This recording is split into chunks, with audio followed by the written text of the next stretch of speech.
Bienvenue cher. Aujourd'hui, on explore ensemble vos sources sur la fabrication de bougies maison.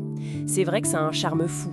Créer une ambiance, un cadeau personnalisé, ou juste une activité créative sympa et plutôt simple, non? Exactement. On a pas mal de choses, des guides, des tutos vidéo comme celui des astuces de Manon, des blogs type Florette, et puis des sites plus techniques comme Aromazone ou Cultura. L'idée, c'est de décomposer tout ça pour voir comment on peut démarrer facilement. Oui, et puis on sent bien cet intérêt pour le fait maison, le naturel. Ces sources donnent une bonne vision d'ensemble. Ça couvre bien les bases, le matériel, et même quelques astuces pour personnaliser un peu ses créations.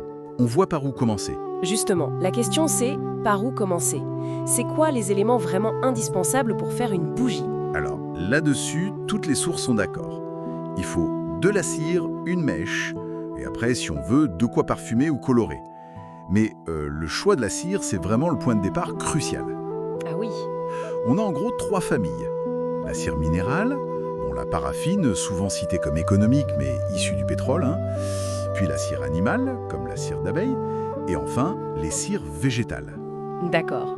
Et dans les cires naturelles, lesquelles sont les plus mises en avant? Alors, très souvent, c'est la cire de soja qui ressort pour les débutants.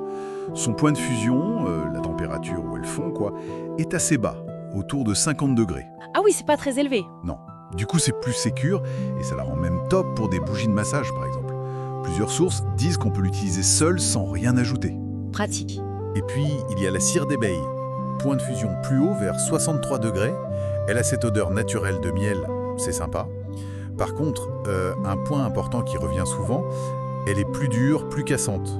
Il faut souvent lui ajouter un peu d'huile végétale, genre 10 à 20%, sinon elle risque de craquer ou de se rétracter en refroidissant. Ah, d'accord. Donc c'est un peu moins direct que le soja, tu vois. Hmm, Moins adapté aussi si on veut utiliser des moules. je vois. Et cette huile végétale, justement, pourquoi on en ajoute, surtout avec la cire d'abeille? Ça sert à quoi exactement? Ça assouplit les cires qui sont un peu trop dures.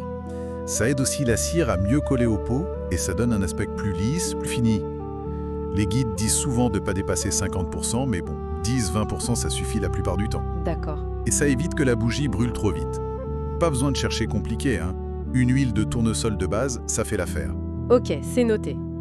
Et si on veut aller plus loin, personnaliser avec de la couleur, du parfum, il y a des trucs à savoir, des pièges? Pour la couleur, il y a des options naturelles sympas. Des poudres de plantes qu'on fait infuser dans l'huile chaude ou des macérats huileux déjà colorés. Genre avocat pour du vert, curcuma pour du jaune. C'est ça. On peut même utiliser des sachets de thé. Bon, la macération, ça peut être un peu long. Aromazone donne une astuce aussi, décorer juste la surface avec des micas soufflés. Malin. Et pour le parfum? Alors là, attention, la sécurité avant tout. Le point crucial, c'est le point éclair. Le point est clair. Oui, c'est la température minimale où les vapeurs de l'huile essentielle ou de la fragrance peuvent s'enflammer. Il faut absolument qu'il soit au-dessus de 65 degrés Celsius. C'est vraiment une question de sécurité, c'est bien souligné partout. Et évidemment, on oublie tout ce qui est à base d'alcool. Très important ça, ouais. Pour le dosage, on reste raisonnable en temps, 5 à 10% maximum. On peut utiliser des trucs sûrs comme la lavande fine, la fleur de coton, l'ilang-ilang. Faut juste vérifier la fiche technique. D'accord. Point éclair supérieur à 65, pas d'alcool, dosage modéré. Compris.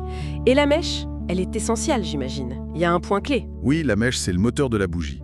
Le plus simple, ce sont les mèches pré-cirées, en coton ou en bois. Ça facilite bien les choses. Et si elle n'est pas pré-cirée? Alors, il faut la primer. C'est simple. Tu la trempes dans un peu de ta cire fondue bien chaude, puis tu la laisses refroidir bien droite. Ah, d'accord. Et pourquoi on fait ça? En fait, ça chasse l'air qui est dans les fibres de la mèche. Du coup, la cire liquide peut mieux remonter par capillarité. Ça assure une bien meilleure combustion. C'est un petit détail, mais ça change vraiment la donne. Logique. Ok, si on récapitule un peu le processus de base, d'après ce qu'on a lu, Bien sûr. Alors, en gros, 1, on fait fondre la cire doucement, idéalement au bain-marie pour pas la surchauffer. 2, une fois fondue et hors du feu, on ajoute si on veut l'huile, les colorants, les parfums en faisant gaffe au point éclair. oui, 3, on laisse la cire tiédir un petit peu. Il y a une astuce dans un tuto qui dit que ça évite les trous moches à la surface quand ça refroidit. bonne astuce. 4, on verse doucement dans le contenant qu'on a choisi. Un pot en verre qu'on recycle, un pot de confiture, pourquoi pas un ancien pot de bougie Florette. 5, on place la mèche, bien au centre, bien droite. Faut la maintenir le temps que ça prenne un peu. Et 6, On laisse durcir complètement. Ça prend plusieurs heures, faut être patient. Parfait. J'ai aussi vu passer une idée déco et visuelle, ajouter des fleurs séchées. C'est possible ça? Oui, c'est très à la mode. L'astuce, vue notamment chez Florette, c'est de les mettre quand la cire commence juste à figer en surface.